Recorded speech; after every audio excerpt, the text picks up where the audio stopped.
नमस्कार दोस्तों, लोधाजी क्लासेस की यूट्यूब चैनल पर आपका बहुत बहुत स्वागत है। दोस्तों आज हम अपने आधुनिक इतिहास की सीरीज़ को कंटिन्यू करेंगे और आज का हमारा टॉपिक होगा आंग्ल मैसूर संबंध। दोस्तों पिछली क्लास में हमने बंगाल में द्वैत शासन को पढ़ा था। अगर आपने वो वीडियो नहीं देखा है तो प्लीज़ चैनल की प्लेलिस्ट पे जा करके और वो वीडियो आप ज़रूर से देख लीजिए, जिससे कि आपको पूरी स्टोरी अच्छे से समझ आएगी। दोस्तों आगे बढ़ने से पहले मैं आपको ये अच्छे से बता देना चाहता हूँ कि हमारे इस चैनल पर सभी सब्जेक्टों को, जितने भी विषय यहाँ पढ़ाए जा रहे हैं या पढ़ाए जाएंगे आगे जो कंटिन्यू किए जाएंगे, सभी के सभी क्लास नोट्स के, हैंड राइटिंग वाली नोट्स के माध्यम से यहाँ सभी सब्जेक्टों को पढ़ाया जाएगा, जो कि आपके लिए बहुत ही ज़्यादा हेल्पफुल होने वाला है। तो दोस्तों वीडियो को अंत तक ज़रूर देखें और अगर आपको वीडियो पसंद आता हो और अगर आपको हेल्पफुल लगता हो आपके एग्जाम के पॉइंट ऑफ व्यू से, तो इसे सब्सक्राइब करके और लाइक करना बिल्कुल ना भूलें और साथ ही साथ में इसको शेयर ज़रूर से कर दें। चलिए दोस्तों बढ़ते हैं अपने टॉपिक की ओर। आज का हमारा टॉपिक रहेगा आंग्ल मैसूर संबंध। तो अंग्रेज और मैसूर के बीच में क्या संबंध रहे हैं, इस संबंध में क्या कौन कौन से किस किस प्रकार के युद्ध हुए हैं, किस किस के बीच में हुए हैं और कब कब हुए हैं, तो ये सब हम इसमें देखेंगे। साथ ही साथ में इसकी जो विशिष्ट जो संधियाँ हुई है उन संधियों के बारे में भी जानने की पूरा हम कोशिश करेंगे। चलिए दोस्तों बढ़ते हैं आगे। एक्चुअली कहानी क्या थी कि जो मैसूर राज्य था दोस्तों, मैसूर राज्य जो कि दक्षिण हमारे भारत के दक्षिण पश्चिम में, जो जैसे कि महाराष्ट्र और गोवा है, तो ऊपर का जो भी ये किनारा था पूरा, ये सब ये मालाबार तट है, उस मालाबार तट पे ही ये स्थित है। और अगर भौगोलिक स्थिति से देखोगे तो जैसा कि आप जानते हो कि एक बंदरगाह के रूप में बहुत ज़्यादा प्रसिद्ध था इधर का पूरा क्षेत्र, है ना। तो व्यापारिक मतलब अंतर्राष्ट्रीय व्यापार के लिए तो ये बहुत ज़्यादा फेमस था, प्रसिद्ध था। तो व्यापारिक दृष्टिकोण से अगर देखा जाए तो ये क्षेत्र बहुत ज़्यादा प्रसिद्ध था।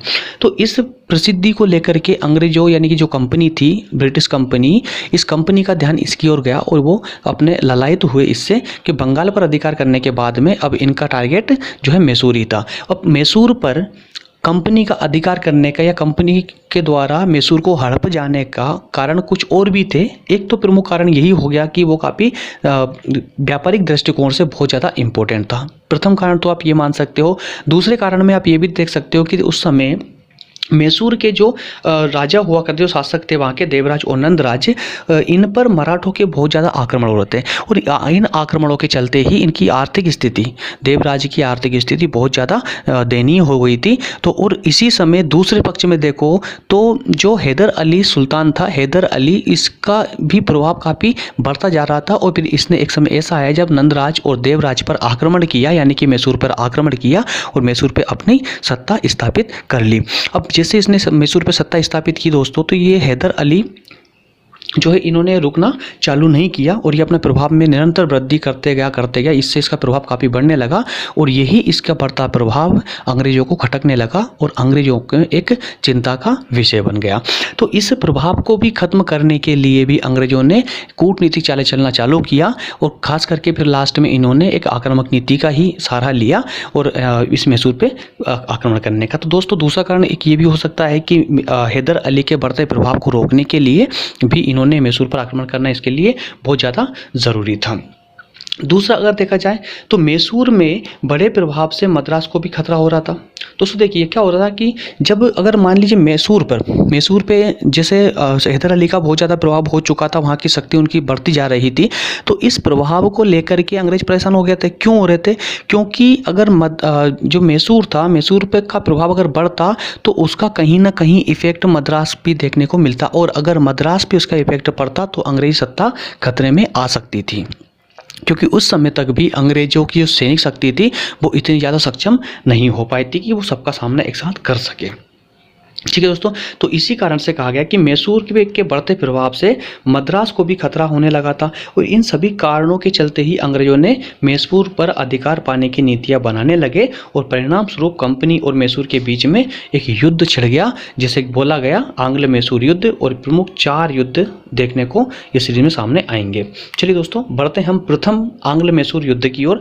तो प्रथम आंग्ल मैसूर युद्ध जो होता है वो 1767 में होता है और कंटिन्यू 2 साल तक चलता है। और ये होता किसकी तरफ से दोस्तों? तो कंपनी और हैदर अली के बीच में होता है। कंपनी की ओर से जो युद्ध लड़ रहे थे वो थे लॉर्ड वेरेल्स्ट और वहीं पे ही हैदर अली। दोस्तों हैदर अली ने उस समय बड़ी ही कूटनीति से निजाम, यानी जो हैदराबाद के निजाम थे वो, और मराठाओं को अपनी ओर मिलाने में, अपनी ओर युद्ध में मिलाने में सफलता हासिल कर ली, जिससे कि इन्होंने कंपनी को परास्त कर दिया, कंपनी को हरा दिया कंपनी को हराने के बाद में दोस्तों ये युद्ध जो है चुटपुट रूप से 2 साल तक कंटिन्यू चलता रहा। 1769 में एक संधि होती है कंपनी और हैदर अली के बीच में।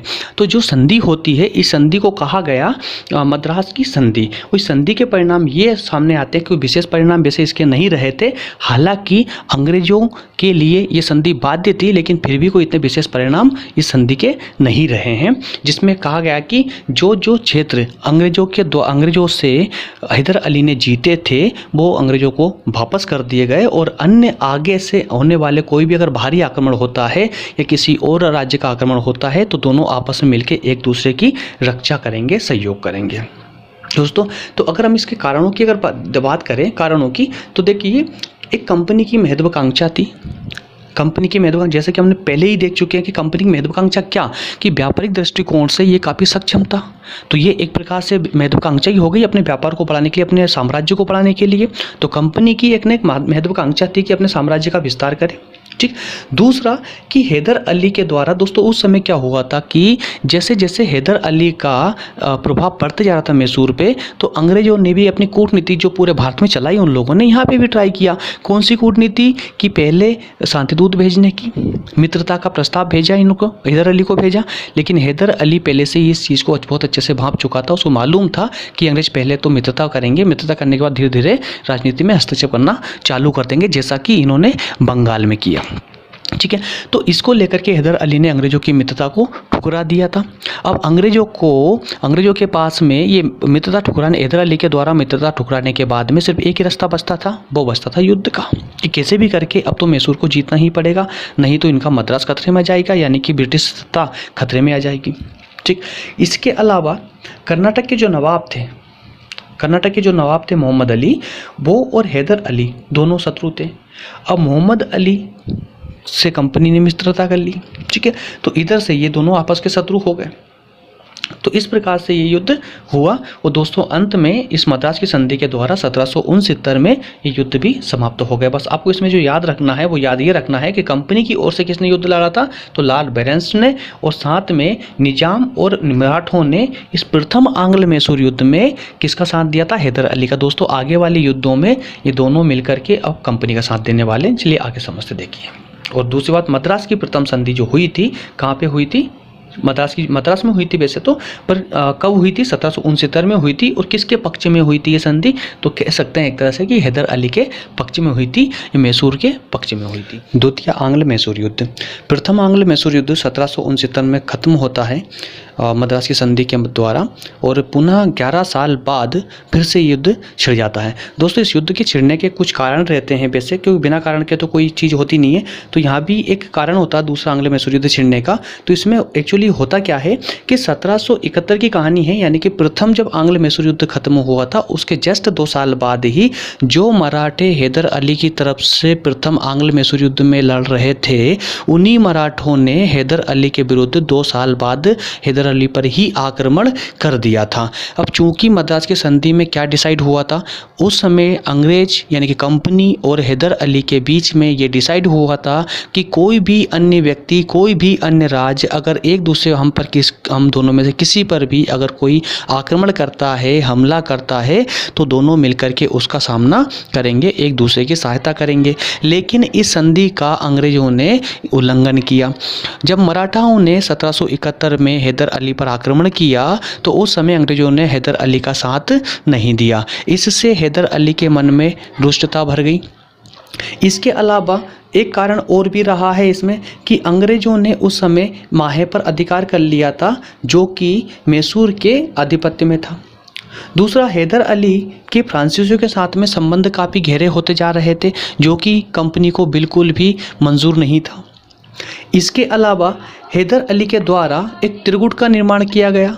इस त्रिगुट में तुर्की, फ्रांस और टीपू था। ठीक, तो दोस्तों ये कुछ विशेष कारण रहते हैं। इन सभी कारणों से प्रेरित होकर के ही दोनों पार्टियां फिर से युद्ध के मैदान में आ जाती है, और जिसे नाम दिया गया द्वितीय आंग्ल मैसूर युद्ध। ठीक है दोस्तों, तो देखिए क्या हो रहा कि मराठों के द्वारा हैदर अली पर जब आक्रमण किया गया था तो अंग्रेजों ने इनका साथ नहीं दिया था। दूसरा कारण एक और भी है कि अमेरिका में भी, अमेरिका उपनिवेश की मैं बात कर रहा हूँ, उस समय जब अमेरिका उपनिवेश था, अमेरिका में फ्रांस जो है अमेरिका का साथ दे रहा था ब्रिटेन के खिलाफ, ब्रिटेन के विरुद्ध। और यहाँ भारत में भी यही कुछ देखने को मिल रहा था कि फ्रांस पूरी तरह से हैदर अली का साथ देने के लिए तैयार था ताकि ब्रिटेन को किसी भी तरह से यहाँ से खदेड़ दिया जा सके। ठीक, तो इस बात से भी अंग्रेज काफ़ी रुष्ट थे और अंत में आकर के द्वितीय आंग्ल मैसूर युद्ध के रूप में इनका गुस्सा फूट पड़ा। तो दोस्तों पुनः युद्ध होता है। इस युद्ध में कंपनी और मैसूर की ओर से जो युद्ध लड़ा गया था, इसमें एक बात आप यहीं से अच्छे से फिट कर लीजिए कि जो द्वितीय आंग्ल मैसूर युद्ध हुआ था, इस द्वितीय आंग्ल मैसूर युद्ध में वैसे तो ये युद्ध 4 साल चला था, 1780 से लेकर 1784 तक, लेकिन 1782 में ही हैदर अली की मृत्यु हो जाती है। और हैदर अली की मृत्यु के बाद में उसका पुत्र जो था टीपू सुल्तान, वो इस युद्ध में हैदर अली का स्थान ले लेते हैं। ठीक है, तो द्वितीय आंग्ल मैसूर युद्ध के दौरान ही 2 साल बाद, यानी कि 2 साल युद्ध लड़ने के बाद ही हैदर अली की मृत्यु हो जाती है। और उसके 2 साल जो युद्ध आगे और चलता है वो टीपू सुल्तान के द्वारा मैसूर की ओर से वो युद्ध लड़ा जाता है।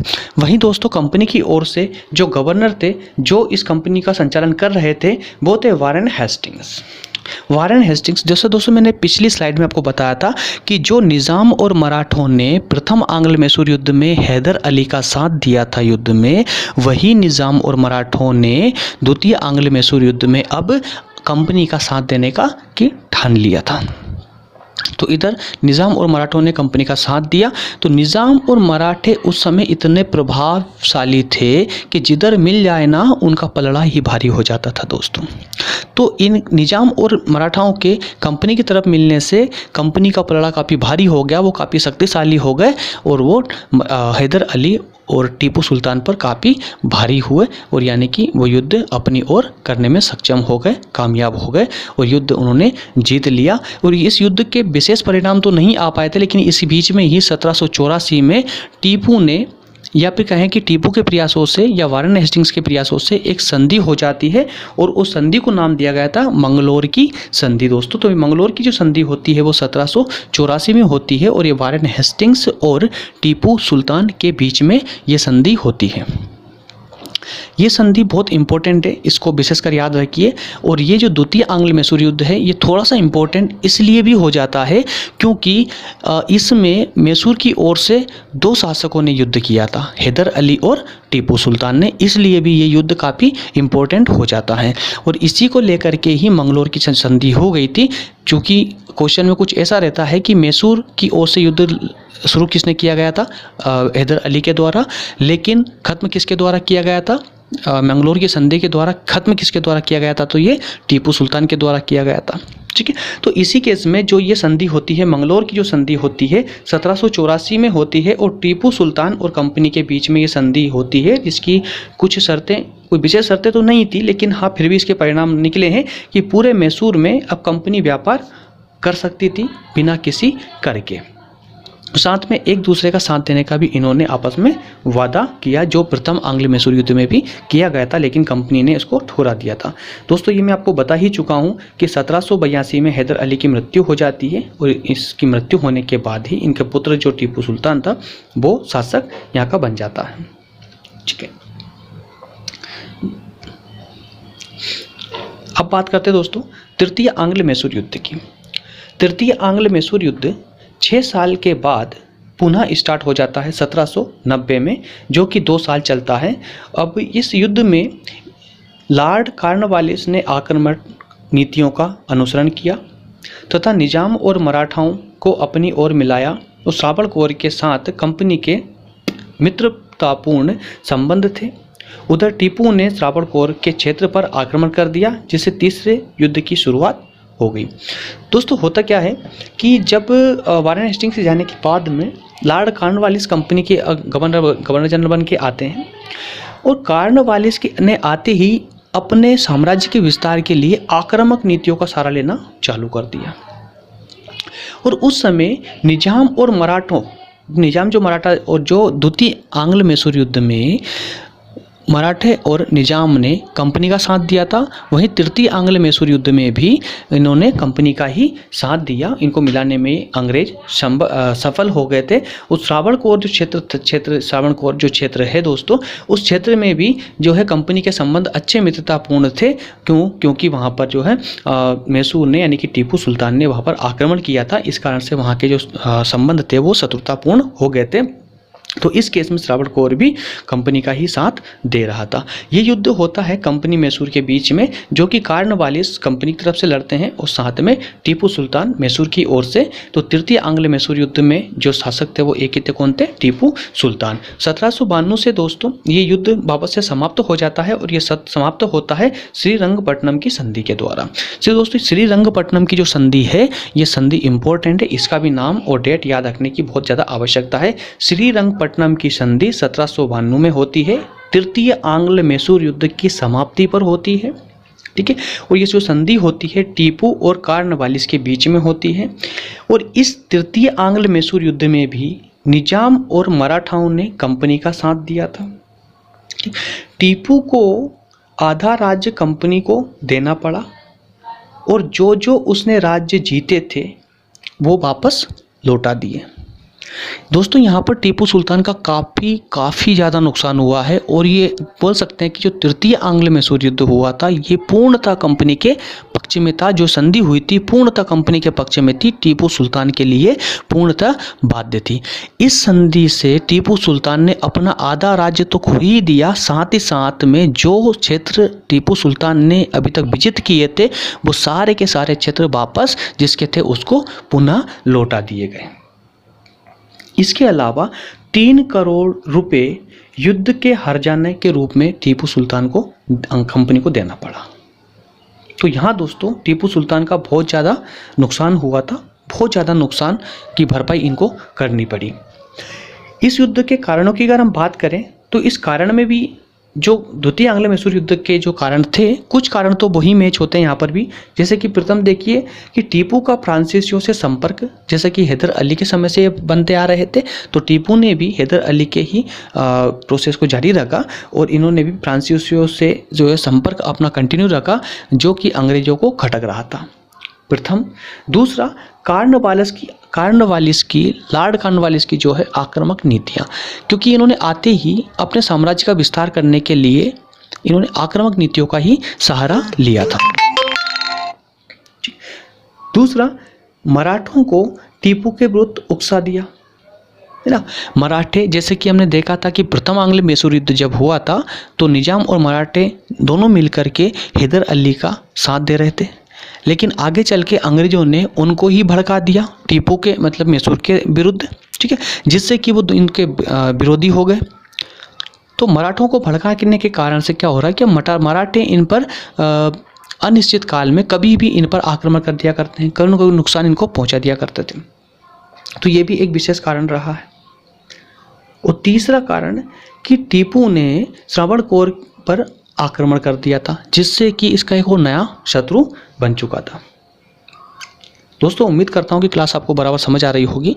और दोस्तों अगर आपको कुछ भी पूछना हो, कोई डाउट आ रहा हो या और इसका साथ में पीडीएफ चाहिए हो ना, तो आप लोदाजी क्लासेस के एक टेलीग्राम चैनल सर्च कर लीजिए टेलीग्राम पे और उसको चैनल को ज्वाइन कर लीजिए दोस्तों। ये सारे वीडियो और पीडीएफ फाइल सब के सब वहाँ पर मिल जाएंगे और इसके अलावा भी बहुत कुछ वहाँ पर पढ़ने को आपको और भी, जैसे कि टेस्ट सीरीज़ वगैरह हो गया और भी बहुत सारी चीज़ें हैं पढ़ने की, तो वहाँ से आपको बहुत कुछ मिल जाएगा दोस्तों। अभी तक हमने देखा प्रथम आंग्ल मैसूर युद्ध जो कि 1767 में शुरू हुआ था और 1769 में मद्रास की संधि के द्वारा समाप्त हुआ। उसके पुनः 11 साल बाद 1780 में पुनः द्वितीय आंग्ल मैसूर युद्ध शुरू हुआ, जो 1784 में मंगलोर की संधि के साथ ही समाप्त होता है। फिर तृतीय आंग्ल मैसूर युद्ध शुरू होता है 1790 में, जो कि 1792 में श्रीरंगपट्टनम की संधि के द्वारा समाप्त होता है।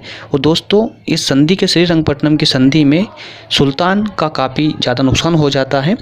और इसी के तहत फिर आगे बढ़ते हैं तो फिर 7 साल के बाद में पुनः 7 साल के अंतराल में एक और युद्ध देखने को मिलता है, जिसमें एक निर्णायक फैसला इस युद्ध का आ जाता है।